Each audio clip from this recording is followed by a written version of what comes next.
Teknologi Informasi dan Komunikasi. 1.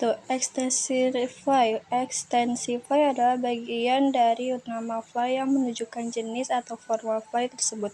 Contohnya, file dengan ekstensi docs menunjukkan bahwa itu adalah file dokumen Microsoft Word, sedangkan file dengan ekstensi JPG menunjukkan bahwa itu adalah file gambar. Pahami ekstensi file yang umum digunakan agar kamu bisa menggunakan file dengan benar. Folder dan file. Sekarang kita akan belajar tentang folder dan file. Kamu pasti sering melihat dan menggunakan folder dan file di komputermu. Yuk kita pelajari lebih lanjut tentang hal ini. Pengelolaan folder. Folder adalah tempat untuk menyimpan dan mengatur file. Dengan menggunakan folder, kamu dapat mengorganisir file-filemu agar lebih mudah ditemukan dan diakses. Berikut adalah beberapa tips untuk pengelolaan folder yang baik. Buat folder-folder berdasarkan topik atau kategori file. Beri nama folder yang jelas dan deskripsi. Gunakan subfolder jika diperlukan. Urutkan file dalam folder secara teratur. Perambatan dan search engine. Selanjutnya, mari kita pelajari perambang dan search engine. Dua hal ini sangat penting saat kita browse di internet. Surel. Seiring perkembangan teknologi, surel atau email menjadi salah satu cara komunikasi secara elektronik yang paling umum digunakan. Surel memungkinkan kita untuk mengirim dan menerima pesan, melampiri file, dan berkomunikasi dengan orang lain melalui internet. Berikut adalah beberapa hal yang perlu kamu ingat tentang surel. Surel memiliki alamat pengirim dan penerima subjek. Surel digunakan untuk memberi gambar tentang isi surel. Pesan surel dapat berupa teks, gambar, atau file lampiran. Aplikasi perkantoran. Sekarang kita akan belajar tentang aplikasi perkantoran, terutama pengelolaan kata. Pengelolaan kata adalah salah satu perangkat lunak yang paling umum digunakan di kantor. Mari kita belajar lebih lanjut tentang ini.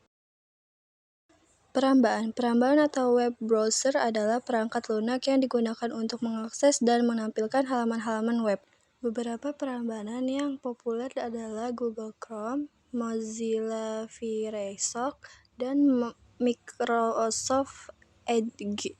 Perambaan memungkinkan kita untuk membuka dan menjalankan halaman web dengan mudah.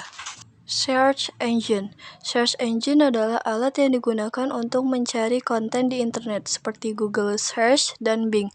Dengan menggunakan search engine, kita dapat menemukan informasi yang kita butuhkan dengan cepat dan mudah. Jika menggunakan search engine, pastikan untuk menggunakan kata kunci yang relevan dan agar hasil pencarian lebih kuat.